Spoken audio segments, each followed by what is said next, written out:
Hey everyone, and welcome to Comic Breakdown. If you're new to the page, please be sure to subscribe to the channel and give this video a like if you enjoy the content we have coming out. And today we are going to be diving into Dark Knight's Death Metal Robin King one-shot. Now this has been the much anticipated Robin King. It really dives into his backstory. It really lets us know who he is, what he did on his world, how he got to where he is currently. And if you guys stay through all the way till the end, there's a little bit of an added bonus with the Signal, aka Duke Thomas. Now, if you guys have not been following Death Metal, I have been covering every single issue, so be sure to check out my playlist. I will leave it at the top of the video and in the description so you guys can check that out, get completely caught up on everything Death Metal related. And without further ado, let's dive into this issue. So diving into this one, we get a little bit of a prologue here. We get the Robin King with his Alfred standing at his parents' funeral. And we gotta remember, this isn't a Bruce Wayne who's good in any sense of the matter. Like, he shot his own parents in that alleyway. And this is the day that the Robin King was born. The day of his parents' funeral. Because he sees a robin in the tree, singing freely, being happy and cheerful, and just cheering all along its way. You know, the song just speaks to him. Speaks to him in such a unique way that he wants to become the Robin. And this is really one of the really interesting parts of this comic, is we get a little bit of an insight into his utility belt. The belt that takes on the Justice League. You know, he uses like the entire Wayne fortune to create this belt. And the whole time he's just infatuated with the Robins, with the idea that there's so many of them, because the reality is that they're vicious and they're an aggressive species, and they're super adaptable. And it particularly likes areas that have seen a lot of death or destruction, and that's where they thrive the most. And so breaking down his utility belt here, they number it all for us. Now going through the list real quick, what we have here is he's got Bottled Imp. He's got the last remaining Lazarus Pitwater. He's got Hepatitis' Bind of Veils, Smilex, Nth Metal Cuffs, a various of rings, one being made of every shade of kryptonite. You know, and this is just his first utility belt. This is him just beginning off. So who knows what else is in his arsenal. Now, moving past the prologue, we pick up with what's currently happening. And what happened is the Batman Who Laughs tricked everybody. You know, they all thought if they could get Wally West to the Mobius chair and get the crisis energy, that they would have some kind of shot of winning here. But what they did not know is the Batman Who Laughs redirected all that crisis energy to himself. And so essentially our heroes powered the villain himself. And so with the Batman Who Laughs sitting here just gaining power and becoming the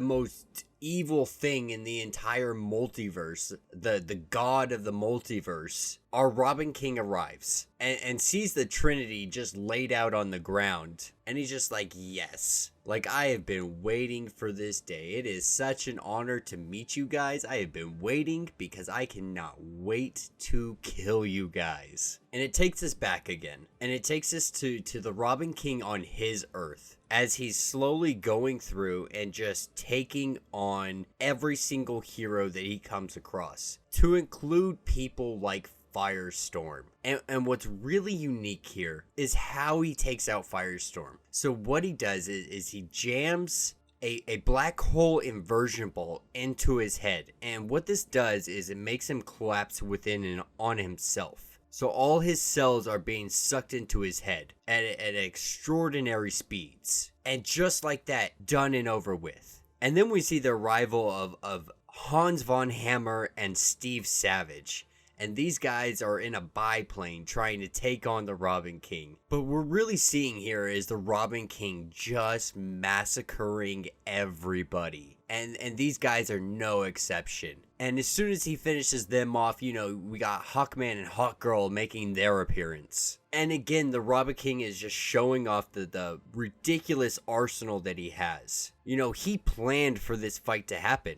every building that he's utilizing to jump onto is all owned by Wayne Enterprises. And he created lightning rods, dusted with everything from Kryptonian to nth metal. And with this, he strikes down both Hawkman and Hawkgirl with a single spear. And next up on the docket is Adam Strange. And as you guys can guess, Adam Strange also has nothing. Like nothing. What happens to Adam Strange is the Robin King re-engineered, reverse-engineered the Zeta Beam and created his own Eta Beam. Pretty much beaming Adam Strange into a wall. And so he stands there among the corpse of heroes that he's just slain. And that's when the Batman Who Laughs arrives.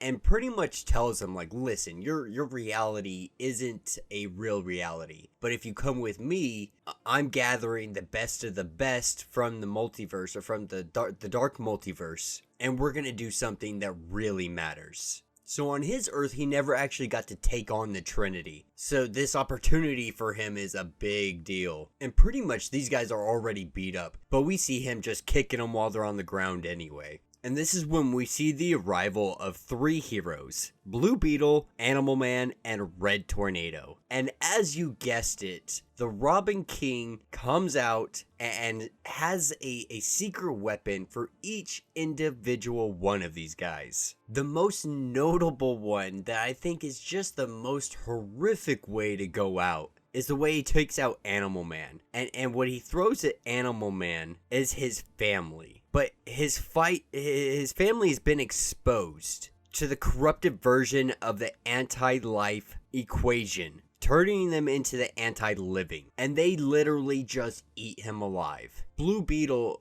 is literally eaten by Escape. And the whole time the Robin King is doing this, he's going over in his head how he hopes people are cheering for what he's doing. He wants to win people over. He wants to win the children over. He wants people to follow him. He wants the children to follow in his footsteps. He wants to create his own army, but not through force. He wants to do this through hope. Hope that they see his way of thinking and that they can just follow. And this is where we go back a little bit again. And the Batman Who Laughs introduces the Robin King to everything that they have going on his Earth. And he takes them where they're transforming the Robins into these monstrosities, turning them into groblins. And the Batman Who Laughs says, it's just easier to do it this way. It's easier to make them one-track minded. So pretty much they've been taking all the Robins and just turning them into these mindless, Wizard of Oz type flying monkey situation. Now the Robin King obviously is opposed to this because he wants people to follow, not because they're forced to, but because they want to. But the Batman Who Laughs really doesn't care, and he pushes him in, but not before the Robin King swallows a pill that pretty much stores away his mind in a safe location in his brain. So this transformation, it seemingly works, but the original Robin King is still in there. And so with the Robin King being done with Blue Beetle and the rest of them, he takes his attention back to the Trinity and just starts whomping on them with the rings he's created to be able to do so. And really, he's just giving it to them. But this is when the Batman Who Laughs says it's time to stop. Like, pretty much playtime's over. Like, we gotta go. There's other things that we need to focus on right now. And the Robin King, he's just like, no, I don't want to go. Like, I was promised this. Like, let me finish them. I need everybody to see this. I need the world to cheer for me. And the Batman Who Laughs is taking him back to his world. All this time, the Robin King's been trying to prove that hope is real. That if you show people the way, that they'll follow. And the Batman Who Laughs also discloses that the pill that the Robin King had took changed the pit. It infused with the pit, and every groblin made after him retained a tiny amount of free will. And instead of killing them, he let them watch from his world. And to prove him wrong, that they would still crow for the Batman Who Laughs. But when he returned, they were all cheering for the one and only Robin King. And that will be the end of the story for that portion. Now, jumping in to the Signal, aka Duke Thomas. And really what we see is them jumping right into a fight. Now, this is a writer by Tony Patrick, and artist is Daniel Samper, and we're picked up at Castle Bat. And Signal is getting drugged by a Batman, a Dark Knight Batman,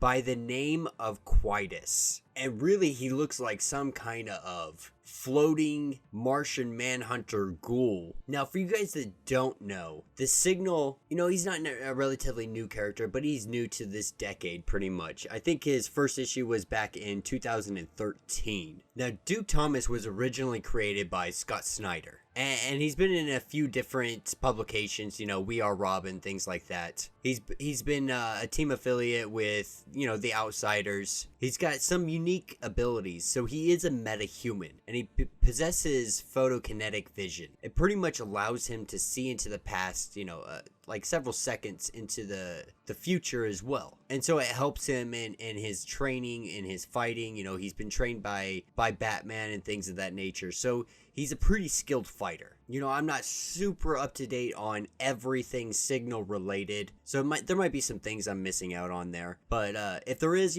be sure to let me know down in the comments. Definitely like to hear more about the Signal if you guys are following anything that's currently going with him in it. Now, while these two were fighting, we really get a glimpse into this evil Batman and how he came to fruition. And he came to be because the Batman in his dimension was trying to resurrect Signal after causing him to die. Ra's al Ghul tried to intervene, and it led to them both falling into the Lazarus pit as well as Signal. And it all merged and created him. Now, this Signal is connected to the Lazarus pit, but really what we're seeing here is Signal getting his powers turned up to 11. And simultaneously, his team coming in and just wrecking. And our whole team just wipes him. And that will be where this story ends. That was a really quick introduction for what's going on with Signal during all of this. It's showing some heroes are still out there fighting neighborhood to neighborhood, trying to take out as many Batman as possible. Now, for the whole comic overall, this has been the comic, a lot of people have been waiting for. We've been waiting to find out exactly who the Robin King is, what he's got going on. I personally really did enjoy his backstory. We got a little bit of it beforehand, but this is going real in depth with it. And I really love his utility belt. Like, it is Batman times 10. And what they did with the Robin King here, having him still want hope, that's almost a childish dream in its nature. And so having that fit with the Robin King went really well. The artwork, I wasn't the greatest fan of. They kind of made Adam Strange and them look really just kind of dorky and doofus like they were just dumb guys out there not knowing how to superhero. Outside of that, I did enjoy it. But yeah, let me know what you guys think down in the comments. If you haven't yet, please be sure to subscribe to the channel and like this video if you enjoyed the content we have. And until the next video.